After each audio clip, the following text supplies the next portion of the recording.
Good evening. It's 6 o'clock on Wednesday, May 24th, 2017. Welcome and thank you for joining us tonight for the English edition of OR News, where we bring you today's top stories, translated into English, every weeknight. Only a few days have passed since the agreement between the Socialist Party and the Democratic Party is finalized, and after the voting in Parliament, Prime Minister Edi Rama threatens the Democratic Party that if it does not unblock vetting commissions by the end of May, the agreement between the parties will be broken. During a meeting with local residents in Kashar area, the Prime Minister reminded his political rival of the aim of the agreement, which is vetting. The Prime Minister demanded that the DP should select from the expert list members for the two vetting committees, declaring, "Within May, the MPs of the ruling majority and the opposition should select from the list of experts, which is already verified by the International Monitoring Operation and the members of the two vetting commissions. Vetting is the main reason we concluded an agreement with the Democratic Party." The Prime Minister also added that the citizens' interest has been put over the party's interest.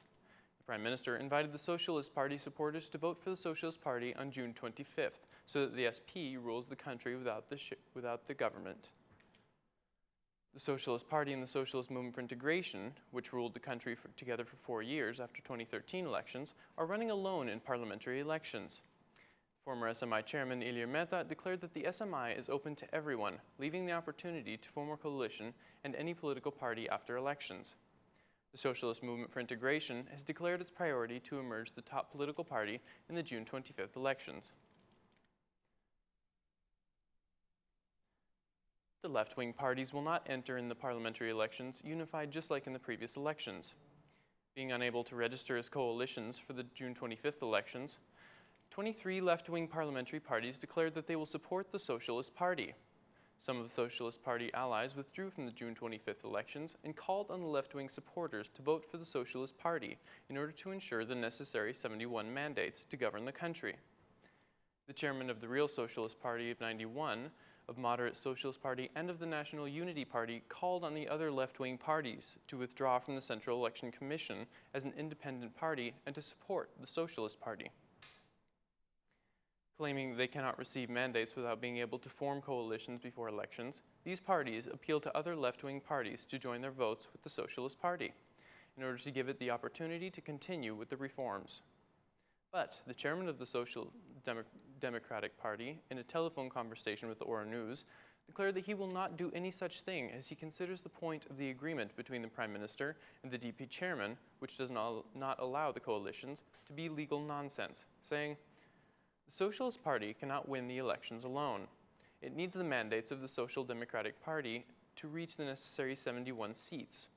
The Electoral Code allows for the coalitions, but the agreement reached between the two parties does not allow them. It is a legal scandal. I call on Edi Rama to properly make the calculations, as he needs the cooperation with the Social Democratic Party." The Rama-Basha agreement does not allow small parties to form coalitions before elections, giving them the opportunity to enter into elections alone, a fact that was not welcomed by the small parties. The Central Election Commission held its first meeting with its new chairman, Mr. Clemens Guri. The new chairman was approved in Monday's special plenary session after the agreement reached between the Prime Minister and the Democratic Party chairman. Meanwhile, the former CEC chairman, who is now a simple member of the Central Election Commission, did not attend today's meeting. In today's meeting, the CEC members unanimously decided not to remove the mandate of the Member of Parliament Tom Doshi, rejecting the request of the Attorney General, which allows the MP to run for the June 25th elections. The Central Election Commission approved May 26th as the last deadline for the registration of the candidates for the June 25th elections for Kavai as mayor. The decision caused debate between the CEC members, but at the end it was approved with 6 votes in favor. The Democratic Party is working rigorously to draft its list of candidates for the June 25th parliamentary elections. The DP chairman is reviewing the proposals for Democratic MPs. The Democratic coordinators who are heading the work groups in cities are holding meetings and are in continuous contact with the DP chairman.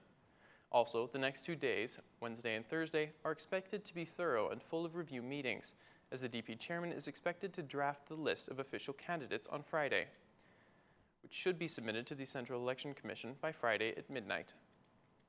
So far, the DP chairman, who will lead the campaign in 12 cities, and MPs proposed as members of the ad hoc commissions for vetting, will be part of the Democratic Party's list for candidates of elections. Some sources say that the former Prime Minister, Sali Berisha, will lead the DP campaign in Durrës, and the DP chairman, Luzim Basha, will lead the campaign in the city of Elbasan. But the DP officials are not confirming anything as yet. Despite this, the DP chairman is also holding negotiations with the opposition allies in an effort to include the ally parties in the June 25th electoral race. The newest ally of the opposition, the former socialist MP Eduard Ndotsai, asks from the DP chairman to include him in the winning lists, or otherwise he will enter into the electoral race with his candidates in every city. The newly appointed Provisional Minister of Interior held a meeting today with state police officials warning them of administrative or penal measures against any police employees who try to influence in support of any political party. On his second day on duty, the new Minister of Interior presented three main priorities of his mandate. The new minister guaranteed an electoral process with professional standards from state police as his first priority, emphasizing that the state police must not participate in the activities or electoral campaign of political parties. The Minister of Interior warned the state police officials of dismissals, fines, or criminal prosecution for any state police employees who openly support any political party. The fight against cannabis, especially prevention of cannabis cultivation, was listed as the second priority of the new Minister of Interior, who again warned of penalization if state police officers tolerate the cultivation of cannabis. Strengthening the public order during the tourist season was listed as the third priority. The Minister of Interior asked for a maximal commitment from the state police in order to guarantee public order and safety during the summer season. The minister also asked for the state police to have a special focus on prevention of road accidents and on improving road circulation. Yesterday, the Minister of Interior held a meeting with the head of the State Informative Service. The EU's High Representative for Foreign Policy, Federica Mogherini, will hold a meeting today with the leaders of Western Balkan countries in Brussels. During a press conference held only a few hours before the meeting, Mogherini said that the situation in the region has been somewhat complicated, but generally speaking, positive steps are noticed. The EU's chief of diplomacy said that today she will have this opportunity to share her views with the regional leaders, adding that during the discussion, she will also talk about how these countries will walk on the European common path. In her statement to the press, Ms. Mogherini had this to say: "As you know, it is my commitment of Commissioner Hahn's, but also of the three presidents of the EU's key institutions, to work hard with 6 Western Balkan countries, and that does not just mean working for them, but also working with them. Recently, we have seen developments in the region. There are some difficulties, but there are also some steps taken encouraging it. It is always a good thing to meet and altogether discuss the steps we can take in the future. I think it will be a good opportunity to build a better understanding by talking in regional terms, as well as discussing how we will walk along our European path together." The EU representative will initially hold a bilateral meetings with the leaders of the Western Balkans, and then they will all together have an informal dinner. The Prime Ministers of Albania, Kosovo, Serbia, Bosnia, Montenegro, and Macedonia will be participating in the meeting. Prime Minister Edi Rama will be in Brussels tomorrow as he will attend the summit of NATO leaders. Strong earthquakes have been felt in the city of Tirana, Bulqiz, Burel, Peshkopi, Elbasan, and the surrounding areas. The seismic activity was recorded today at noon with a magnitude of 4.4 on the Richter scale and a depth of 10 kilometers. According to data from the Institute of Geosciences, the epicenter of the earthquake was 9 kilometers from Bulqiza, 43 kilometers from Tirana, and 22 kilometers from Peshkopoya.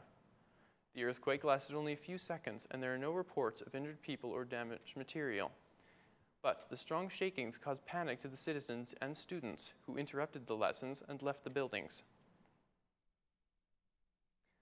That's all for our English edition this evening. Please join us again Monday through Saturday at 6 p.m. for your local news in English. My name is Cosmo K, and on behalf of Aura News, thank you and good night.